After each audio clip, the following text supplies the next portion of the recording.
पूरे गांव में ढोल नगाड़े बज रहे थे। क्यों नहीं होता? रंजन गांव का पहला युवा था जिसका देश की प्रतिष्ठित प्रशासनिक सेवा में चयन हुआ था। माता पिता भाई बहन के पांव जमीन पर नहीं पड़ रहे थे। बधाई देने वालों का तांता लगा हुआ था। फोन की घंटी चुप होने का नाम नहीं ले रही थी। रंजन के मम्मी पापा गर्व से बधाई स्वीकार करने में लगे थे। अब तो चांदी ही चांदी है आप लोगों की। एक से एक बड़े लोगों के घर के रिश्ते आएंगे। दान दहेज का अंबार लग जाएगा। हमें बुलाना न भूलिएगा। रिश्तेदार अड़ोसी पड़ोसी की बातें सुनकर रंजन के घर वाले गदगद हुए जा रहे थे। हाँ हाँ, रिश्ते बराबर वालों में ही अच्छे लगते हैं। कैसे भूल जाएंगे भाई, अपनों को कौन भूलता है। और भूल गए तो खुद ही चले आइएगा, अपनों को बुलाना थोड़ी ना पड़ता है। इसी तरह की कई बातें चर्चाएं हवाओं में तैर रही थी। पापा आप क्यों नहीं समझते हैं? पापा आप क्यों नहीं समझते हैं? रिश्ता बराबर वालों में होने चाहिए। श्यामपुर वाले कलेक्टर साहब की बेटी हमारे घर में नहीं टिक पाएगी। फिर मुझे मत कहना हमें कुछ नहीं समझती है। रंजन फोन पर अपने पापा से बात करते हुए उनकी बात एक सिरे से नकारता हुआ कहता है, अरे बिटुआ, कलेक्टर साहब बराबरी में ही तो हैं। खूब सारा दान दहेज भी देंगे कह रहे हैं, और दिल्ली वाली कोठी भी तुम्हारे नाम कर देंगे। रंजन की माँ चहकती हुई बता रही थी, लेकिन घर वालों के सामने रंजन की एक न चली। पोस्टिंग के साथ साथ जीवन में पति के रूप में भी उसकी पोस्टिंग हो गई। रंजन की पत्नी संजना को रंजन और उसके परिवार वाले फूटी आंख नहीं सुहाते थे।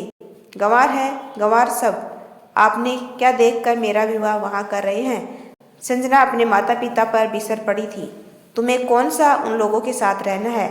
इतने दान दहेज के बाद पूरा घर तुमसे दबकर रहेगा।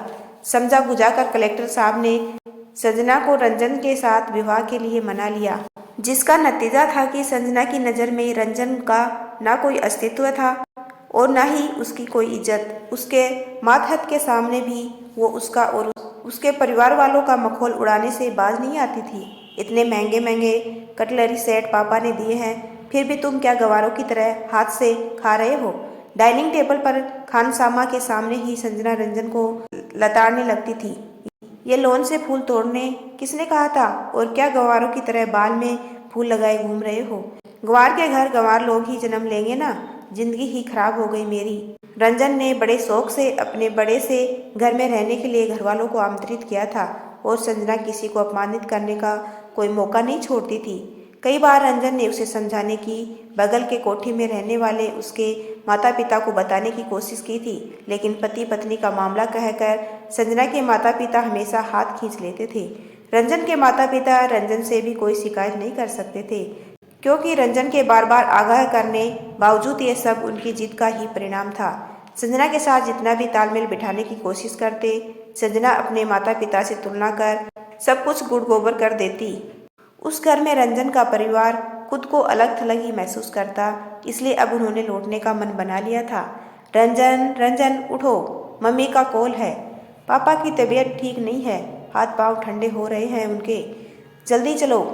संजना पो फटते ही सोए हुए रंजन को जोर जोर से हिलाती हुई बोली। इतनी गहमा गहमी और शोरगुल से रंजन का परिवार भी जग गया, और मामले की नजाकत भांपते हुए रंजन और संजना के साथ हो लिए। पिता को अचेता अवस्था में देख संजना के हाथ पैर ढीले हो गए थे।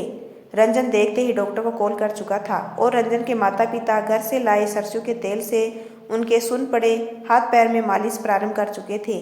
तब तक डॉक्टर का पदार्पण हुआ। मालिश में शरीर को मिले गर्मी से संजना के पिता धीरे धीरे आंखें खोलने लगे थे, लेकिन अभी बोलने की हालत में नहीं थे। अचानक इनका बीपी और शुगर कम होने के कारण इन पर बेहोशी हावी होने लगी थी। आप लोगों की मालिश के फलस्वरूप इनके शरीर में ब्लड फ्लो बढ़ा और गर्मी आई, जो इनके नीम बेहोशी की हालत से निकलने में मददगार हुआ। दवाइयों का पर्चा रंजन की ओर बढ़ाते हुए डॉक्टर ने कहा। डॉक्टर की बात सुनकर संजना और उसकी मम्मी शर्मिंदा होती हुई खड़ी रही। समधी समधन जी, हमें माफ कर दीजिए। सभी में सारे गुण नहीं पाए जाते हैं, और मद में चूर होकर किसी के गुण को पहचान सकने में भूल करना गंवार होने की निशानी है। संजना की माँ की आंखों में पश्चाताप के आंसू अविरल बह रहे थे। यदि आपको मेरा छोटा सा प्रयास अच्छा लगा हो तो चैनल को लाइक, शेयर एंड सब्सक्राइब कीजिए। आपका अपना कीमती समय देने के लिए दिल से धन्यवाद।